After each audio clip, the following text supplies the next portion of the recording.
Hello friends, in the series on the income tax cases, today we will discuss the case in which the notices are issued in the name of the deceased assessees. It has really become a headache for the department in the case of death of the assessees and to continue the proceedings which are in the name of the assessee who has already died.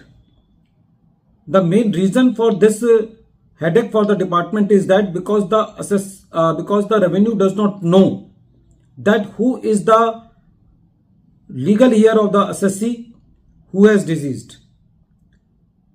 The same issue arose in the present case before the Kolkata ITAT B bench in the case of estate Arjun Das Agarwal versus income tax officer. This case is reported in 115 ITR Tribunal at page number 467 and the date of the judgment is 10th September 2024. In the present case, the assessment year was related to 1213. The assessee during his lifetime filed the return of income which was processed under section 143 subsection 1. After that, the assessee died. When the assessing officer came to know about some transactions related to the immovable property, the assessing officer issued the notice to the assessee under section 148. Since the assessee was no more, this notice was received by the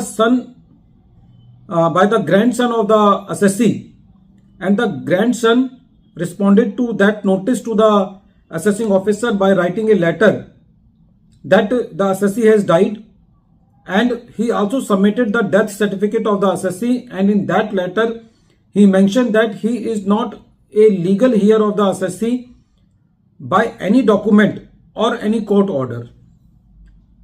In spite of this proper intimation by the grandson of the assessee, the assessing officer, without going into the integrity that who is the legal heir of the assessee, simply proceeded to pass the assessment order by just adding the word legal heir before the name of the deceased assessee.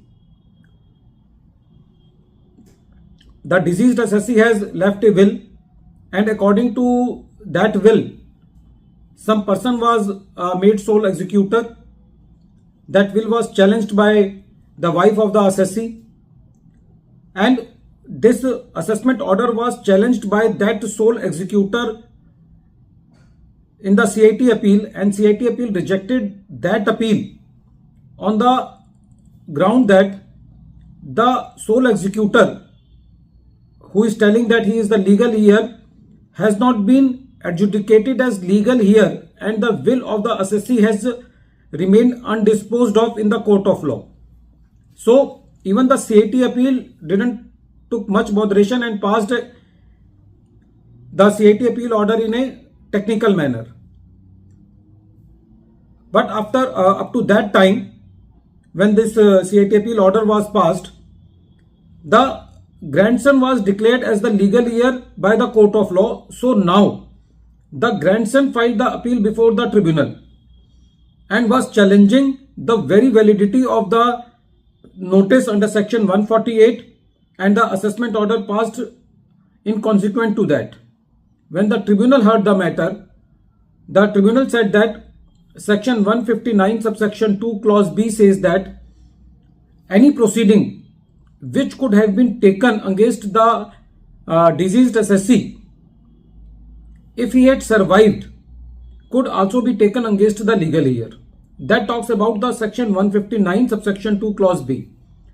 And there is section 159 subsection 3 which says that legal representative of the deceased assessee would be deemed assessee for the purposes of the act. But before that, it should be very apparent and clear that the person who is termed as legal heir should be pleaded by the assessing officer as a legal heir. So the tribunal in the present case quashed the assessment proceedings on the grounds that, first of all, the notice is in the name of the dead person and legal representative of the deceased has not been pleaded by the assessing officer.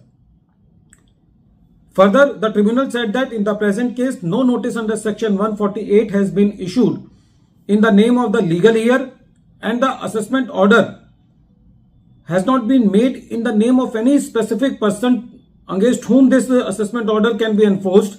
It has been passed by just adding the word legal heir before the name of the assessee. So this assessment order is bad in law. So friends, whenever the notice is received by any person who is a family member of the assessee, then at least it becomes the duty, although it is not a legal duty cast by any court, to just bring it to the notice of the assessing officer that the assessee has died, so that they can save themselves from any further strict action by the department on their part. At the end of this video, once again I am repeating the name of the case. The name of the case is Estate Arjun Das Agarwal versus Income Tax Officer, and this case is reported in 115 ITR Tribunal at page number 467, and the matter has been decided by Kolkata ITAT B bench on 10th September 2024.